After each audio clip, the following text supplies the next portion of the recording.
Hello, happy World IA Day. I'm Peter Morville, and I'm delighted to welcome you to the first National Scientific Conference and first World Information Architecture Day event in Poland. I'm speaking to you from Ann Arbor, Michigan, where things are warming up after a few days in the icy grip of a polar vortex.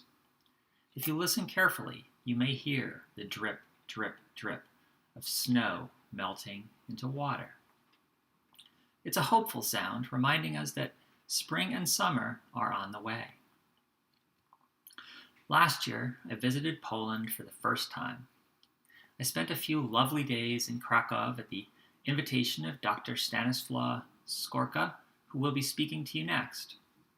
And I talked with the faculty and students of several Polish universities where information architecture programs are just beginning. It's thrilling to be there at the start. The birth of a person or a discipline reminds us anything is possible. That's how I felt in the early 1990s as the internet grew into the World Wide Web and as we built what became known as the field of information architecture. We were so excited by the potential of the internet to enable people all around the world to help one another by creating and sharing knowledge. That's the vision that inspired us to build the world's first information architecture consulting firm and to write the first book on the subject in 1998. The title was Information Architecture for the World Wide Web, but you may know it as the Polar Bear book. It's still around, and the fourth edition is up to date, but the polar bear, like me, is old. So what's next for this old discipline we call information architecture? You may be hoping I'll talk about artificial intelligence. And while it's true, AI can't succeed without IA, that's not the subject of this talk. You may think I'm going to talk about the Internet of Things, or voice UI, or virtual reality, but I won't. They're interesting and relevant, but get too much attention already. Instead, I'll tell you about a couple of projects I'm working on today. First, I'm consulting for Fortune 500. It's one of the biggest, most successful companies in the world and operates an enormously profitable e-commerce operation. But its information architecture is abysmal. It's a mess. I've noticed at this company, many of the people are older than I.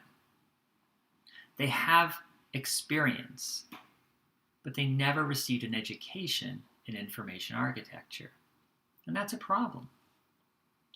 Second, I'm consulting for a startup that succeeded. It's one of the most successful private companies in the world. It has a high-tech vibe and a young workforce. And guess what? Its information architecture is also a mess.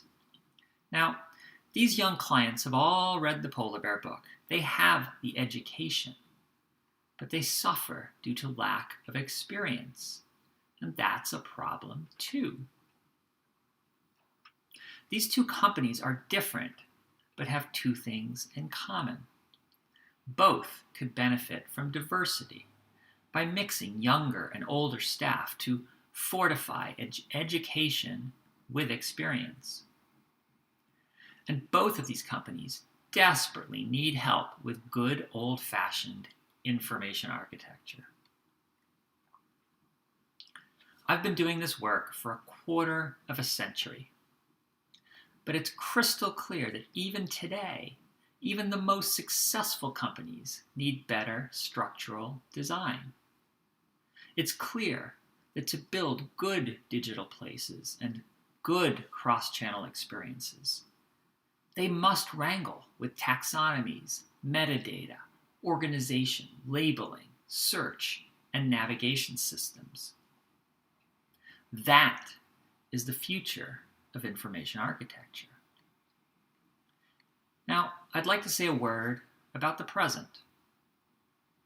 Our corporate and national cultures are struggling with issues of injustice, inequality, and misinformation that can't be addressed by technology alone. When the root of the problem is ethics, progress requires honesty, compassion, and courage. Now, I know you know what I'm talking about, because last year I visited the European Solidarity Center in Gdansk. Devoted to the history of solidarity, it tells the amazing story of the Polish trade union and civil resistance movement. It's the best museum I've ever visited. You know what it means to move forward with honesty, compassion, and courage.